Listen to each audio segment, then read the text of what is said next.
কলিযুগৰ মনুষ্যবিলাকৰ হৰিগুণৰ কীৰ্তনৰ বাহিৰে বেলেগ ধৰ্ম হৰি নাম কীৰ্তন কৰাৰ বাহিৰে অন্য ধৰ্ম একো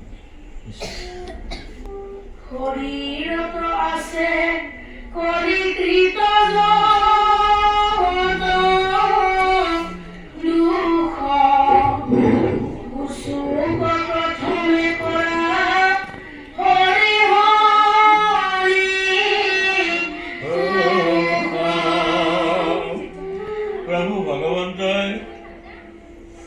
যেতিয়া পৃথিৱীখন বিশ্ব ব্ৰহ্মাণ্ড সৃজন কৰিলে তেতিয়া দেৱতাবিলাকক সৃজন কৰিলে দেৱতাবিলাকক সৃজন কৰি দেৱতাবিলাকক বিধে বিধে তেওঁ কৰ্মত নিয়োগ কৰিলে বৰুণক পানী এই অগ্নিত জুই তাৰপিছত ইন্দ্ৰক দেৱতাৰ ৰজা তাৰপিছত যমক কৰিলে যে জীৱবিলাকক মাৰিব লাগিব এই প্ৰভু ভগৱন্তৰ আদেশ লৈ সকলোৱে নিজৰ নিজৰ কৰ্ম কৰি আছে কিন্তু মনুষ্যই এই প্ৰভু ভগৱন্তৰ নাম লৈ এই বৈকুণ্ঠলৈ গুচি যায় কোনো দেৱতাক পূজা নকৰে দেৱতাবিলাক বৰ ক্ষুণ্ণ হৈ পৰিল এদিন প্ৰভু ভগৱন্তৰ ওচৰলৈ যাই ক'লে যে প্ৰভু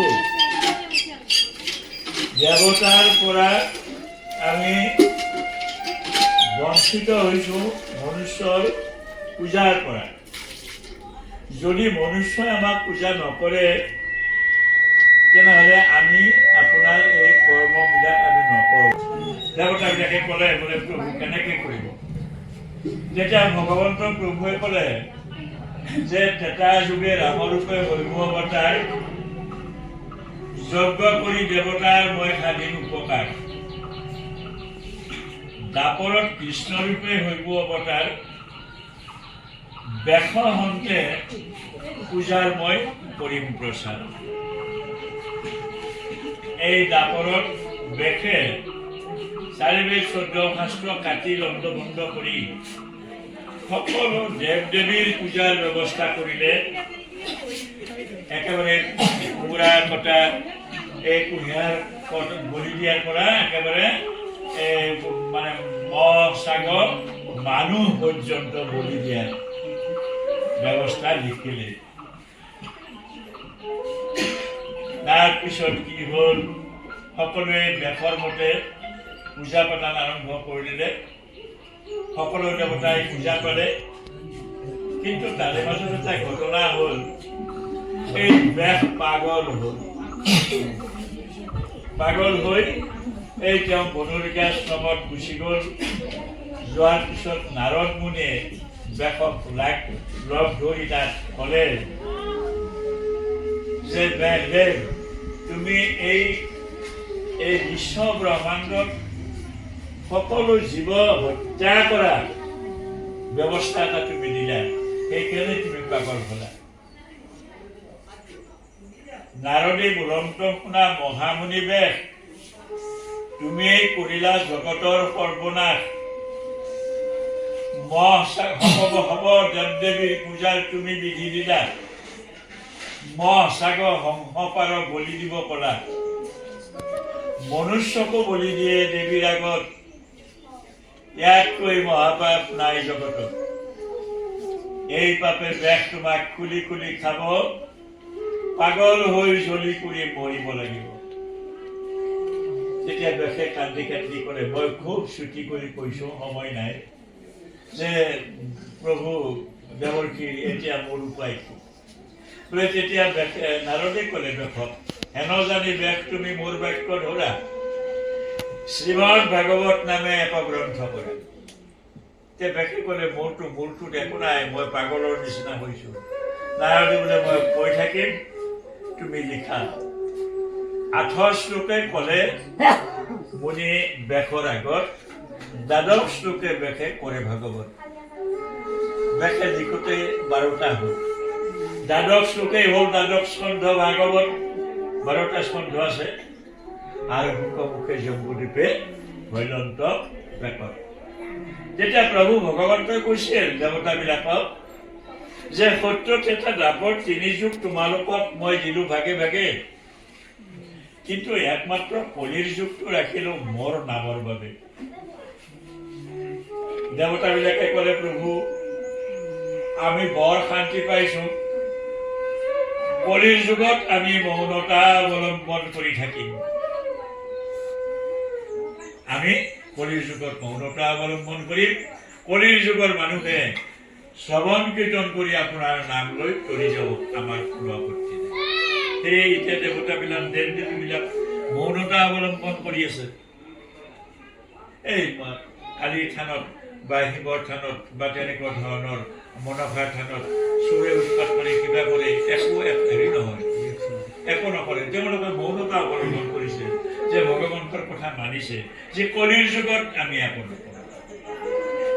সেয়ে এতিয়া কলিৰ যুগৰ ধৰ্ম হ'ল যে শ্ৰৱণ কীৰ্তন কৰি ঈশ্বৰৰ নাম লোৱাই হ'ল প্ৰকৃত ধৰ্ম।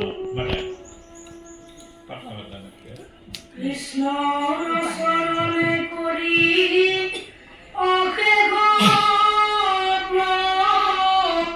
প্ৰণতি, অচ্যুতৰ কিংকৰ শংকৰণী গণতি,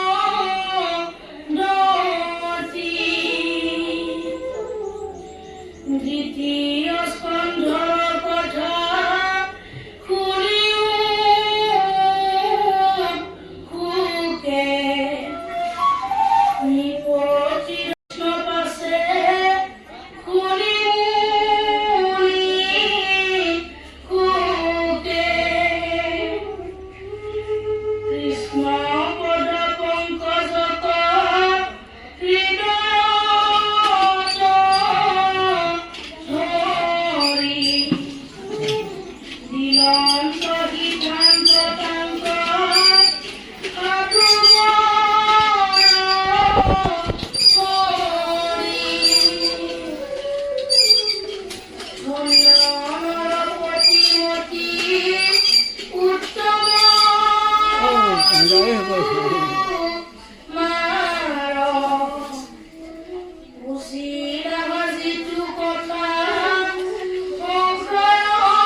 যজ্ঞ পাছ হয়। আমি সদায় 5টা মহাপাপ কৰোঁ, সদায় কৰি আছোঁ। আমাৰ বিশেষকৈ এই আইসকলে বেছিকৈ কৰে। ছোৱালীখিনিও জানিব লাগে কথা। 5টা কি পাঠ কৰে জানা তোমালোকৰো হয়।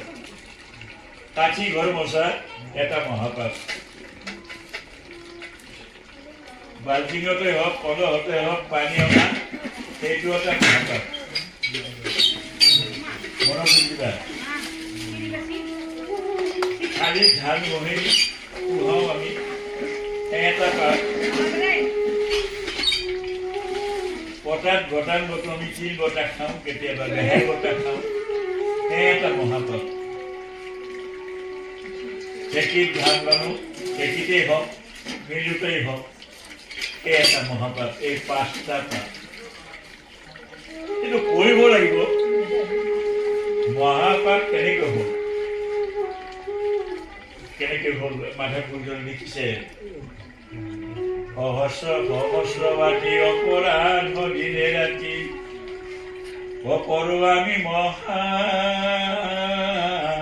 দুৰাশয় সহস্ৰ হাজাৰ হাজাৰ পাপ কৰোঁ। আৰু এঠাইত লিখিছে গুৰুজনে, কৌটি কৌটি ঘোৰ অপৰাধনীতে, নীতি মানে সদায় কৌটি কৌটি পাপ কৰোঁ। চোৱাচোন, কৌটি কৌটি পাপ। ময়ো ভাবিছিলোঁ যে এইটো কিয় লিখিলে, গুৰুজনে ভুল কৰি লিখিলে নেকি, মোৰ মহাপাপ হৈছে কিন্তু সেই ভবাটোৱেই পাপ হৈছে। নাই কৰাটো এঠালি ধানত আমি যি বনিব পাৰোঁ কিমান কিমান হ'ব, কিমান হাজাৰ, কিমান লাখ, কিমান কৌটি হ'ব। একোটা ধান, একোটা জীৱ, হয়নে নহয়? এডাল গছ হয়, জীৱ আছে, ধানটোত এটা জীৱ আছে। কিমান কৌটি ধান মাৰি পেলাওঁ, কিমান জীৱ হত্যা কৰোঁ। এমুঠি তিল পতাত বটি খাওঁ। এমুঠি তিলত কি বনিলে কিমান হ'ব, সিমান হত্যা কৰিলোঁ।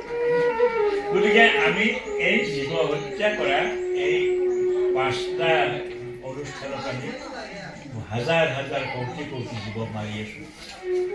আৰু এই জীৱ হত্যা কৰা পাপৰ পৰা ৰক্ষা পাবৰ কাৰণে আমি 5টা যজ্ঞ কৰিব লাগে সদায়। মা কি গোলমাল কৰি আছ?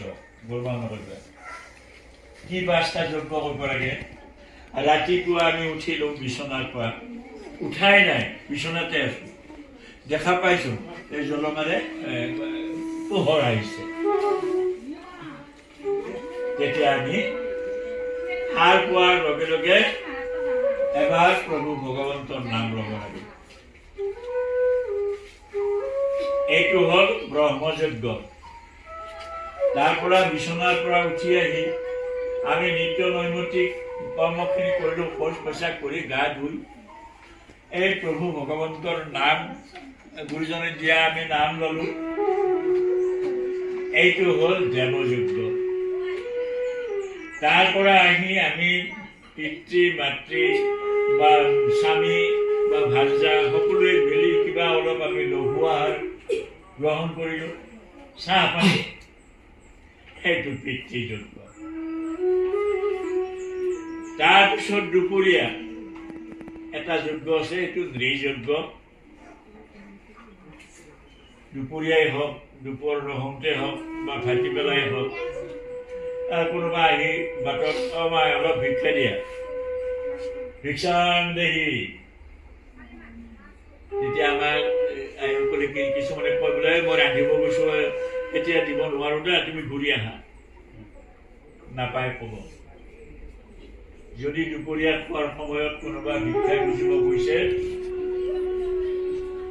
আপোনালোকে ভাবিব যে আমাৰ বৰ ভাগ্য আজি। সেইজনক যিকোনো প্ৰকাৰে কিবা অলপ দি, ভিক্ষা দি বা কিবা অলপ মুখত দিব পাৰিলে আৰু ভাল, মানে সন্তুষ্ট কৰি পঠাব লাগে। সেইটো হ'ল নৃযজ্ঞ। 4টা যজ্ঞ গ'ল। আৰু এটা আছে, সেইটো ভূত যজ্ঞ। ভূত মানে